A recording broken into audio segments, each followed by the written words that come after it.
Guarantee আমার দুই চক্ষু সমান।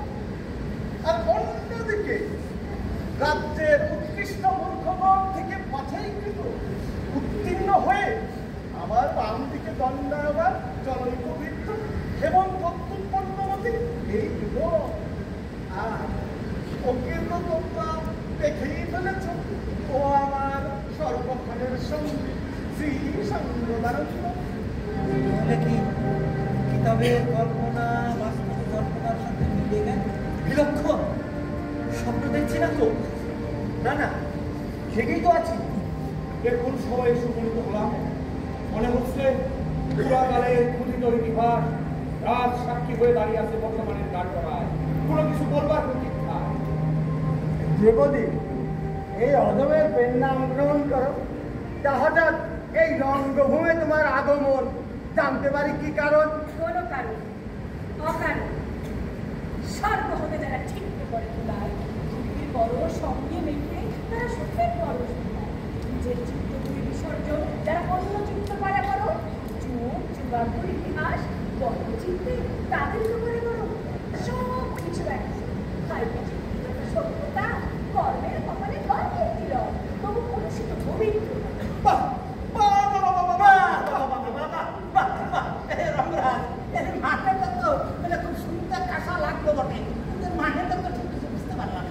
আমি যতটুকু শরণার্থ উদ্ধার করতে পেরেছি তাকে বোঝা গেল সব এক। তা তো বুঝলাম, কিন্তু মুখীটা আসলে কোন মুখী? নিশ্চয়ই সর্বমুখী।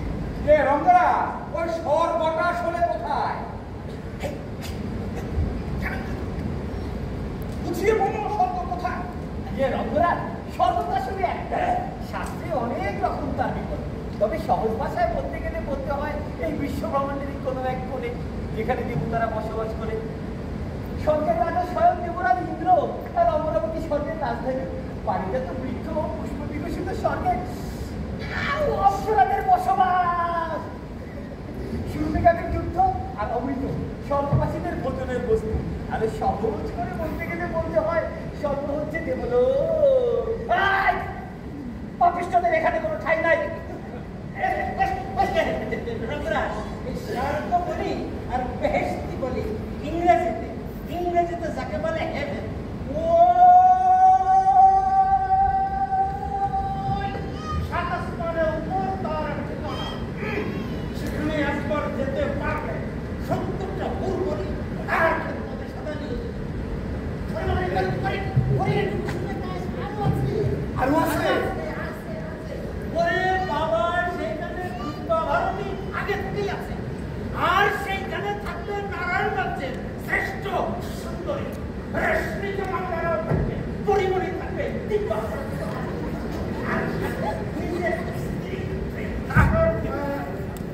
আমাদের জন্য কিছু নেই, তোদের জন্য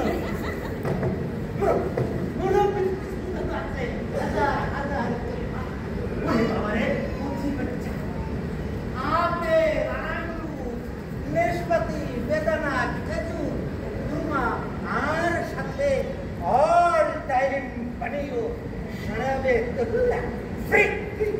তবে তবে সেখানে যাওয়ার টিকিট কিন্তু সবাই পায় না। কারা পায়?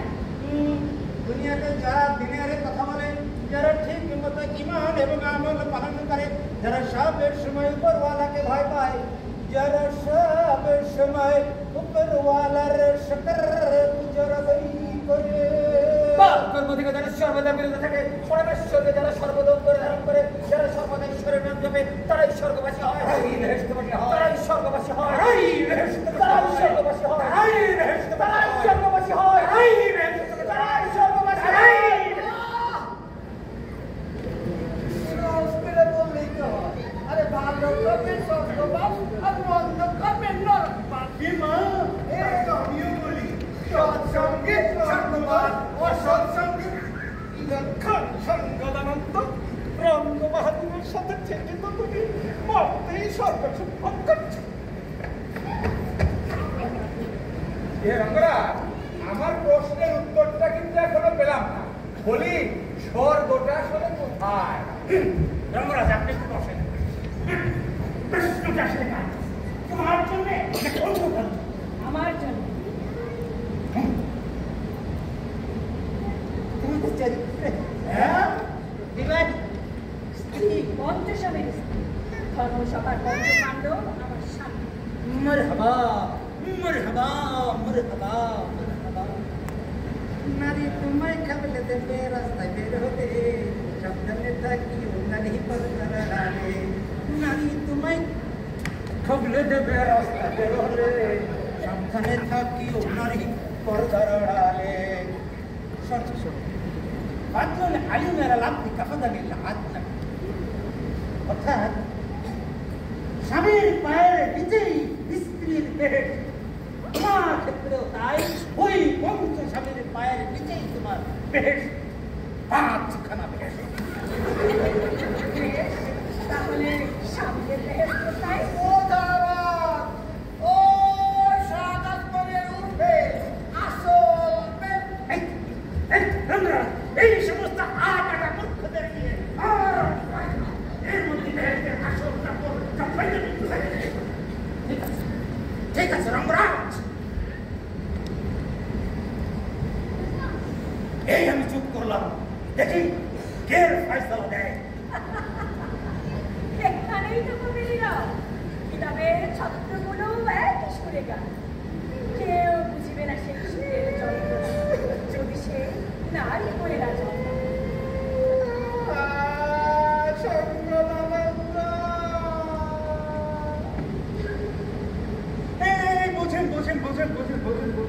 বোঝেন একমাত্র আমাদের রঙ্গ বাহাদুরই বোঝেন। আর তাই তো আমি ছাড়া রঙ্গ বাহাদুরের সকল সঙ্গী নারী। অন্তঃপুরে এক একটা বৃহৎ কক্ষে তাদের বসবাস। পা থেকে শুরু করে মাথার চুল পর্যন্ত বহুমূল্য রত্নে সুশোভিত সেই সব রমণীগণ। জাদু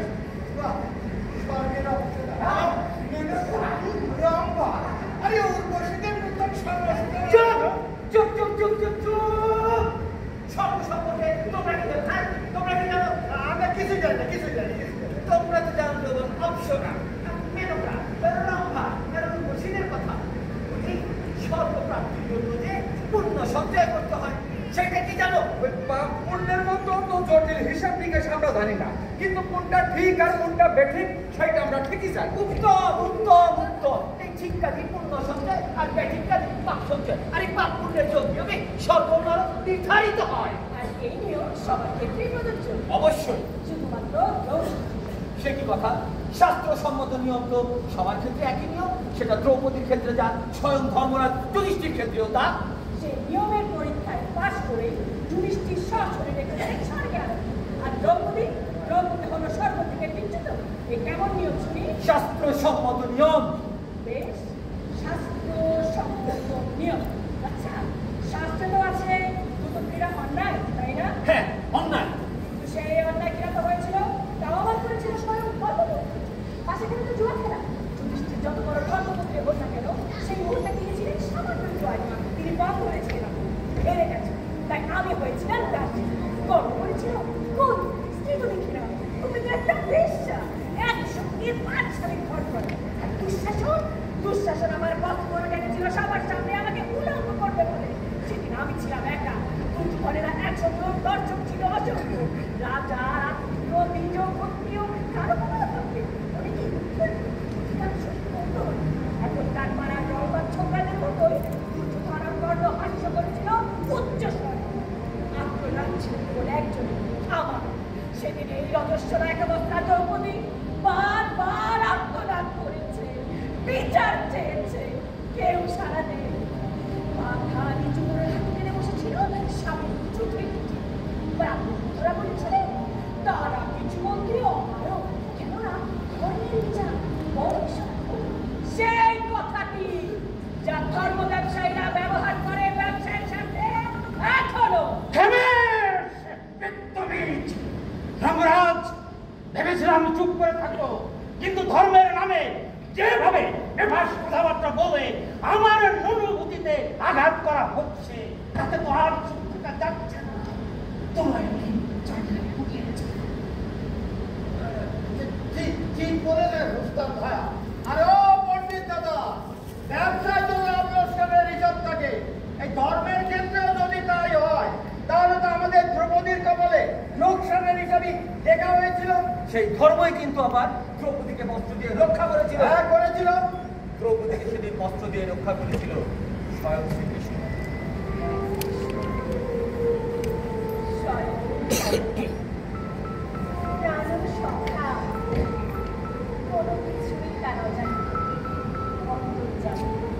অন্য সবার আমার অন্তরের কথাও সে জানে, কিন্তু হয় কৃষ্ণ তুমিও বুঝছে, তাই তো নারীর গোপন ব্যথা জেনে যাওয়ার অনুভব করি। ঠিক যেমন সব জেনে অনুভব করি আমার ব্যথা, আমার কষ্ট। হয়তো ঠিক আর ভগবান তোমার কৃপা নামেও নারী করিস, নারী পুরুষের অধিকার ভিন্ন। আমি বুঝি না এখানে নারী পুরুষের মাঝখানে ভগবানকে টেনে আনার কি প্রয়োজন? প্রয়োজন আছে, প্রয়োজন আছে বলছি। চূড়ান্ত বিধান তিনি নির্ধারণ করেন। নির্যাতিত অপমানিতা আমার প্রতি অন্যায় করা হয়েছে, একের পর এক সকল অন্যায় বিধান আমাকে মানতে বাধ্য করা হয়েছে। আমি চিৎকার করে বারবার প্রতিবাদ করতে চেয়েছি, পারিনি। দোহাই দিলে আমার সেই প্রতিবাদগুলোকে চাপা দেওয়া হয়েছে, আমি তো মেনে নিয়েছি। বেশ, ধর্মরক্ষা হোক, কিন্তু ধর্মরক্ষা তো হলো না শেষ পর্যন্ত। কিভাবে হলো না? বেশ, তাহলে শুরু থেকেই বলি। আচ্ছা, সরোবর সভার সেই ঘটনাটা বলেন না, অর্জুনের একমাত্র যে লক্ষ্যবস্তু বের করে এই পাঁচজনকে জয় করে। হ্যাঁ করে। এইখানে কিন্তু আমার মনে একটা খটকা। আরে আমার কি খটকা? মহাবীর কর্ণ সেও কিন্তু ধনুতে যে আরোপণ করেছিল, সেও হয়তো লক্ষ্য করতে পারত, কিন্তু তাকে তো প্রতিযোগিতায় অংশগ্রহণই করতে দেয়। দ্রৌপদী তাকে বাসপথে থামিয়ে দিয়েছিল। হ্যাঁ দিয়েছিলাম, কারণ আমাকে বোঝানো হয়েছিল কর্ণ সুন্দর পুত্র নিচু যান, আর অর্জুন যেখানে থাকতে পারে এসেছি লক্ষ্যবস্তু বের করে আমাকে জয় করবে। ও তার মানে এই পুরাটা একটা সাজানো খেলা।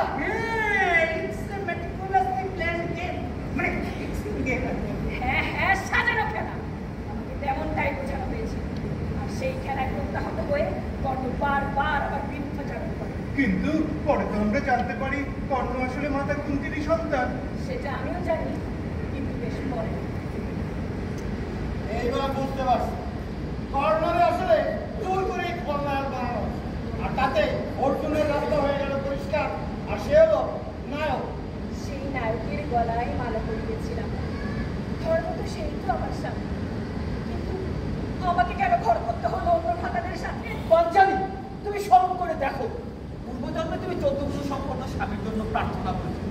মহাদেব তোমার সেই প্রার্থনা সন্তুষ্ট হয়ে তোমাকে বরও দিয়েছিলেন, কিন্তু একমাত্র কর্ণ ছাড়া একজন পুরুষের মাঝেও এতগুলো গুণ বিদ্যমান ছিল না। আরে কর্ণ তো জন্ম তো সে আগেই হয়। তাই 14 গুণের সমাহার ঘটানোর জন্য তোমার বড় বড় পথ পাই আমি বললাম পঞ্চাশের স্ত্রী। এ মা, ভাগ্যিস 14টা স্বামী হয়নি। বাবা মহাদেবের সৌন্দর্যের অভিনব বর্ণনা, এত দয়া আমার ওপর, আমার স্বামীর ভেতর একটি গুণের ওপর বেড়াতে, তাই না? বাবা বাবা অভিনব যুক্তি, আমাকে একটিবার জিজ্ঞাসা করার প্রয়োজন মনে করলো না কেউ। তাহলে তো দেখতে পাচ্ছি ওই মানুষ হচ্ছে কাঠের পুতুল, দেবতারা তাদের নিয়ে ইচ্ছে মতো খেলা করে। এক অভিনব ব্যবস্থা দেবতাদের।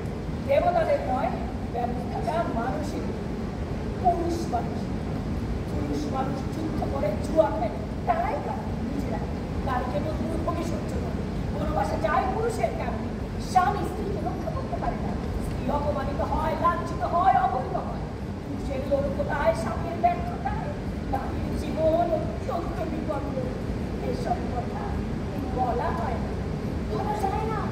তার শক্তি কেবল চোখের জল আর কবে হবে অবসান? পরিবেশটা কেমন যেন একটা ঘোলাটে পরিবেশ। পরিবেশ সবসময় খোলাটেই ছিল, আর সেই খোলাটে পরিবেশে সহজটা নাই, যা সবসময় চালিয়ে দেওয়া হয় ভ্রান্তি, যেই ভ্রান্তি রক্ষা করে পরিবেশকে।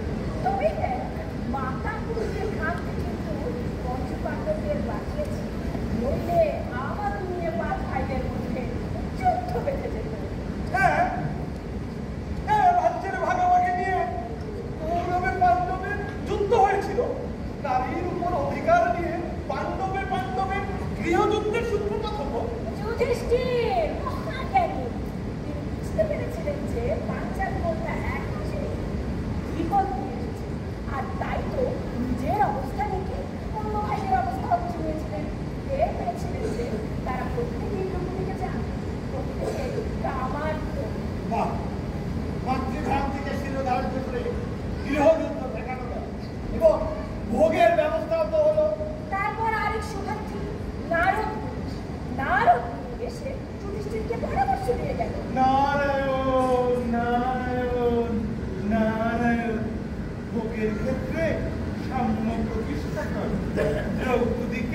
ভাগে ভাগ করে নাও, নইলে ভাই ভাই সংখ্যা অনিবার্য।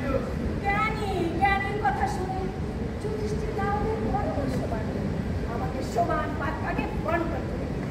আমার পছন্দ অপছন্দ ইচ্ছা অনিচ্ছার প্রসঙ্গ সব গোবিন্দর ইচ্ছা। সব গোবিন্দ। তা তো বটে, গোবিন্দ পুরুষ বুঝি, তাই তো তার অবর ইচ্ছা।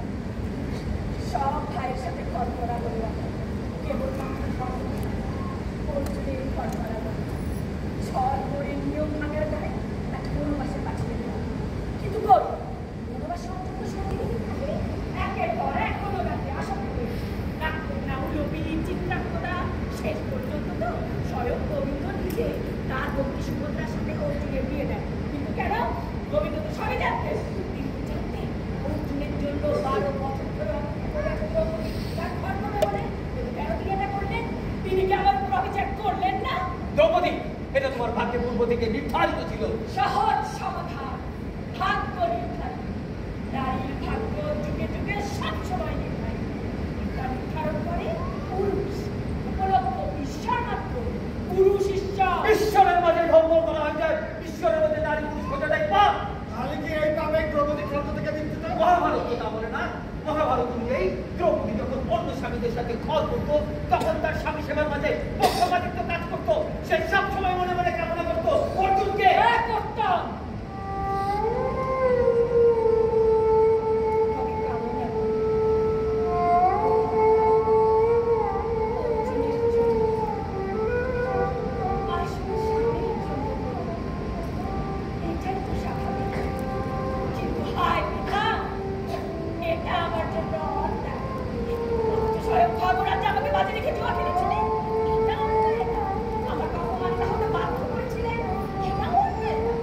অবস্থানকালে নিজের অন্য কুকুরকে পর্যন্ত সরিয়ে নিয়ে গেল, অথচ নিজের স্ত্রীকে নিতে পারলেন না, তাই না? বাহ বাহ, কি চমৎকার বিধান। পুরো ধর্ম অধর্ম যুক্ত তর্কের নিশ্চিত নির্দেশ। আসলে নারী হয়ে জন্ম নেওয়াটাই একটা পাপ। আমি আর ধৈর্য ধরে রাখতে পারছি না। আমারও খুব অস্বস্তি হচ্ছে মহারাজ। আমি তো মহারাজ, তুমি না নিলে আমি একটা কথা বলতে চাই। আচ্ছা, ঠিক আছে, বলে বলো। আচ্ছা, তুমি যে মহাভারতের সেই দ্রৌপদী, তার কি প্রমাণ? এই প্রশ্নটা কিন্তু আমারও ছিল। মহাভারতের দ্রৌপদী বাস্তবে কি করে সম্ভব? শুরুতেই তো বলেছি, স্বর্গ থেকে বিচ্যুত হয়ে সভ্যতার পর সভ্যতা পাড়ি দিয়ে শেষ পর্যন্ত এই রঙ্গভূমি। তার কি প্রমাণ? প্রমাণ দিয়ে সবকিছু হয় না, অনেক কিছু হৃদয়তে উপলব্ধি করতে হয়। সেনামণি, এসব কথায় কোনো কাজ হবে না। রঙ্গরাজ, এই নারী আসলে মহাভারতের সেই দ্রৌপদী কিনা তা প্রমাণ করার একটা সহজ পথ আমার জানা আছে। আছে? অবশ্যই আছে। তাহলে মনে পেলো কি সেই পথ? আচ্ছা, বলছি। আচ্ছা দ্রৌপদী, শুনেছি মহাভারতের দ্রৌপদীর কাপড় খোলা হয়েছিল, বস্ত্র হরণ হয়েছিল। কি বলো দ্রৌপদী? বস্ত্রহরণ হয়নি, বস্ত্রহরণের উদ্যোগ নেওয়া। কি কথা! আরে কিছুক্ষণ আগে আমাদের পণ্ডিত ভাইয়া বলছিলেন সেই বস্ত্র হরণের সময় দ্রৌপদীকে বস্ত্র নিয়ে রক্ষা করেছিল স্বয়ং শ্রীকৃষ্ণ। বলেছি, দুঃশাসন যতই বস্ত্র ধরে টানাটানি করছিল, বস্ত্র ততই রক্ষা করছিল। যতই বস্ত্র ধরে টানাটানি করছিল, বস্ত্র ততই রক্ষা করছিল। অনেকক্ষণ ধরে টানাটানি করার পরও বস্ত্র শেষ ছিল না। মারহাবা, মারহাবা, মারহাবা, মারহাবা। রঙ্গরাজ, রঙ্গরাজ, তাহলে এই নারী সত্যিই যদি মহাভারতের সেই দ্রৌপদী হয়ে থাকে, তাহলে নিশ্চয়ই তার বস্ত্র শেষ হবে না। স্বয়ং শ্রীকৃষ্ণ তাকে বস্ত্র দিয়ে রক্ষা করতে। আবার বস্ত্র হলো। এই যে আটা অকাট অকাট অকাট মূর্খ একটা বস্ত্র হরণ কোথায়? এটা তো একটা পরীক্ষা, টেস্ট, একটা রঙ্গরাজ। আমার মনে হয় আসল দ্রৌপদীকে বের করার জন্য এটাই একটা সঠিক পরীক্ষা। প্রস্তাব বন্ধ নয়, আমি সহমত। পরীক্ষা শুরু করা হোক। বেশ তো।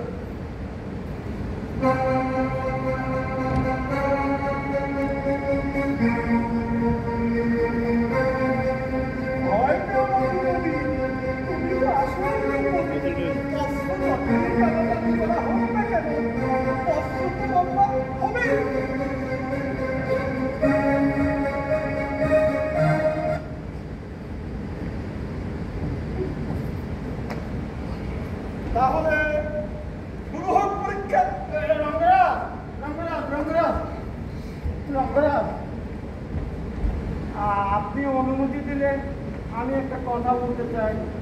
ঠিক আছে, বলো বলো। এই মহাভারতে দ্রৌপদীর বস্ত্রহরণের ঘটনা শুনেছি, ঠিক সেই ঘটনার পুনরাবৃত্তি বাস্তবে। রঙ্গরাজ, আমার এই দুই চোখে আমি এই দৃশ্য দেখতে পারবো না। আপনি অনুমতি দিলে আমি বাইরে যে অপেক্ষা করতে পারি। কোথায়? এটা তো একটা ফিজিক্যাল টেস্ট। আপনাদের মতো অত জ্ঞান আমাদের নাই। আমরা যতটুকু বুঝি রঙ্গরাজ, আমার এই দুই চোখে আমি এই দৃশ্য দেখতে পারবো না। আপনি যদি অনুমতি দেন আমি বাইরে যে অপেক্ষা করতে পারি। ঠিক আছে, তো আমরা ওই বলছিলাম কি, এই পরীক্ষা নিরীক্ষা এসব হচ্ছে জ্ঞানী লোকের ব্যাপার। আমরা যারা মূর্খ কিসের মানুষ, আমরা কি দেখতে কি দেখে ফেলবো আর বাইরে কি বলে ফেলবো। তাই বলছিলাম কি, ওই পরীক্ষা নিরীক্ষা এসব আপনারাই করেন। ওই পরীক্ষা শেষে ফলাফল আমাদেরকে জানিয়ে দিলেই হবে। আচ্ছা, কি না হয় পর্যবেক্ষক হিসাবে থেকে যাও, কিন্তু রঙ্গরা সেখানে আমি বলছি ওই পর্যবেক্ষক হিসেবে থাকলে পরে ওই বাইরের গণমাধ্যম কর্মীরা আবার আমাদেরকে কি জিজ্ঞেস করবে, তাদেরকে আমরা আবার কি বলবো, সেখান থেকে আবার কোন গুজব রটে বেড়াবে, সেই গুজব থেকে আবার কোন বম হামলা শুরু হয়ে যাবে। তাহলে আমরা এই নারায়ণগঞ্জ থেকে রঙ্গভূমিতে ফিরতে পারবো কিনা রঙ্গরা। তাই বলছিলাম কি রঙ্গরা, এই পরীক্ষা নিরীক্ষা এসব আপনারাই করবেন। তবে হ্যাঁ, ফলাফল যেটা ঘোষণা করবে আমরা কিন্তু সবাই সেটা মেনে নেব। ঠিক আছে, ঠিক আছে, তাহলে বাইরে অপেক্ষা করো, ফলাফল ঘোষণা করা হবে। এই রঙ্গরাজ রঙ্গরাজ রঙ্গরাজ, আমার একটা কথা ছিল। তোমার আমার কি কথা সত্যনানন্দ? রঙ্গরাজ, আপনি এই রাজ্যের মহামহিম রাজা, আর আমি আপনার সর্বক্ষণের সঙ্গী মাত্র। সেটা তো সবাই জানে।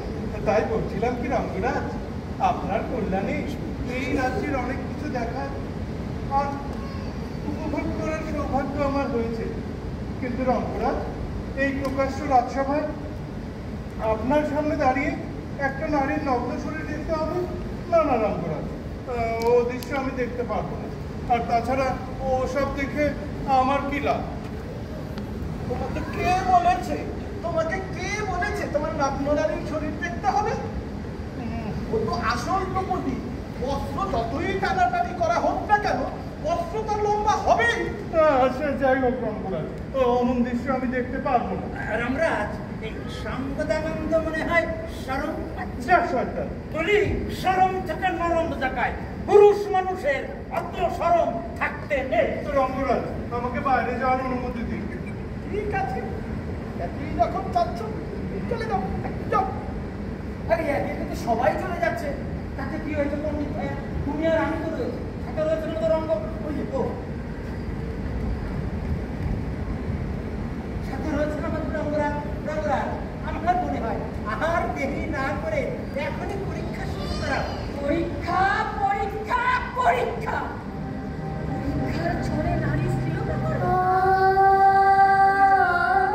পরীক্ষণ করার লোক বেশ, এই লাভ বস্ত্র আমি আমার নিজেই সঙ্গে নিয়েছি। তোমরা তোমাদের নয়ন সার্থক করো। জি জি জি জি জি জি জি জি জি জি, লজ্জায় পড়ে যাই। আস্তাগফিরুল্লাহ, নাউযুবিল্লাহ মিন যালিক। রঙ্গরাজ, রঙ্গরাজ, এই নারী এখন শাক দিয়ে নাচ ঢাকার চেষ্টা করছে। জানি আজ আমার কথা কেউ শুনবে না, সেদিনে কেউ শুনবে না। স্বয়ং সর্বরাজ আমার অনুমতি না নিয়ে আমাকে সঙ্গে করে জ্ঞান করে বাজি রেখেছিলেন। নিজের অন্য ভাইয়ের সাথে আমাদের কঠিন প্রকাশ্য সভা সকল জ্ঞানীর সামনে গণ্য করেছিলেন যে ভক্তের সাথে ভজনা করতে পারে সে একটা পেশা, সে এখন আমাদের ভজনা করতে। সেদিন হয় পঞ্চধর তাকে দেখিয়ে আমাকে কচ্ছিত বিক্রি করেছে। কেউ একটি প্রতিবাদ পর্যন্ত করে দুঃশাসন, দুঃশাসন আমার কেস ধরে টানতে টানতে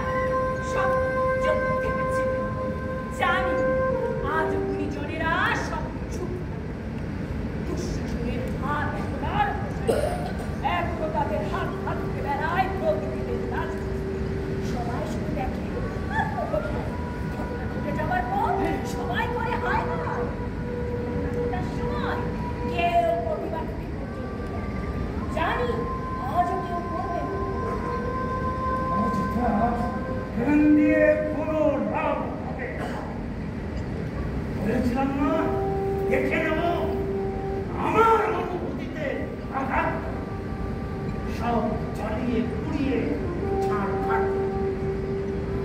রঙ্গরাজ, এখনই পরীক্ষা শুরু করা হোক। রঘুরাজ, কিন্তু এই পরীক্ষাটা করবে কে? কেন কেন পণ্ডিত ভাইয়া তুমি তো, আর তাছাড়া মহাভারতের বস্ত্র হরণ সম্পর্কে তুমি তো খুব ভালো জ্ঞান রাখো। আমার মনে হয় দ্রৌপদীর বস্ত্রটা তুমি হরণ। আমি? হ্যাঁ, আমি করবো দ্রৌপদীর বস্ত্র হরণ? হ্যাঁ। অসম্ভব, আর এটা তো দুঃশাসনের চরিত্র। আমি কেন করতে যাবো? তার জীবনী প্রস্তাব দেয়া, পরীক্ষাটা না হয় তুমিই করো।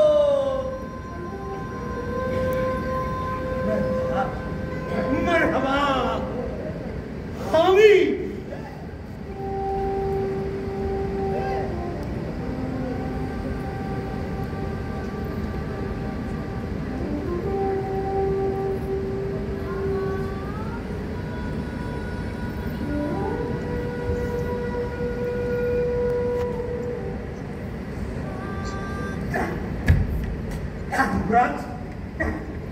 আমি পারবো না।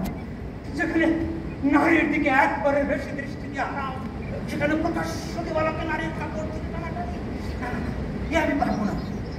রাতের বেলা হলে না হয় একটা কথা ছিল, না না রঙ্গরাজ, আমি পারবো না। কেন কেন রঙ্গরাজ?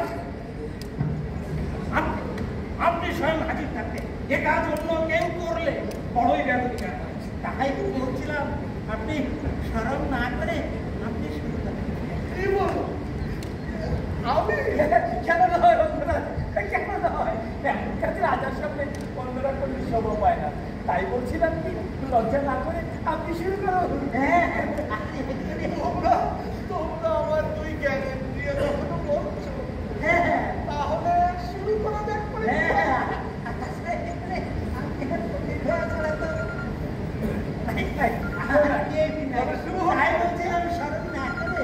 আপনি পরীক্ষা শুরু হবো পরীক্ষা।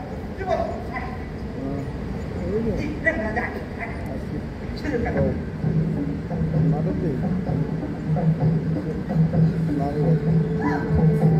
আস্তে কথা বলিস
বলেছিলাম না, ভয় পেও না।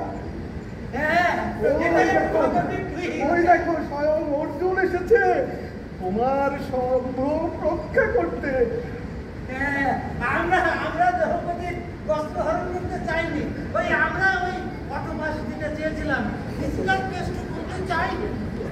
দয়া করো বীরশ্রেষ্ঠ, আমরা দ্রৌপদীর বস্ত্র হরণ করতে চাইনি। সব্যসাচী, নিজ মনে ক্ষমা করো আমাদের।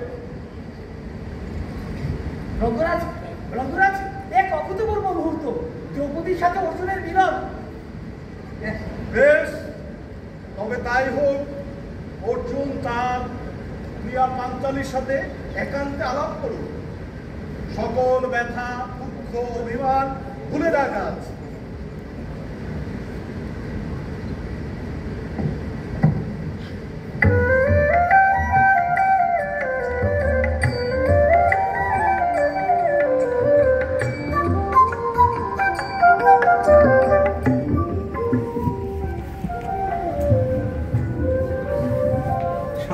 সেভ করেন সেভ করেন শেষ সেভ করেন সেভ করেন মোলায় ফিরেছে তারপর তো টাকা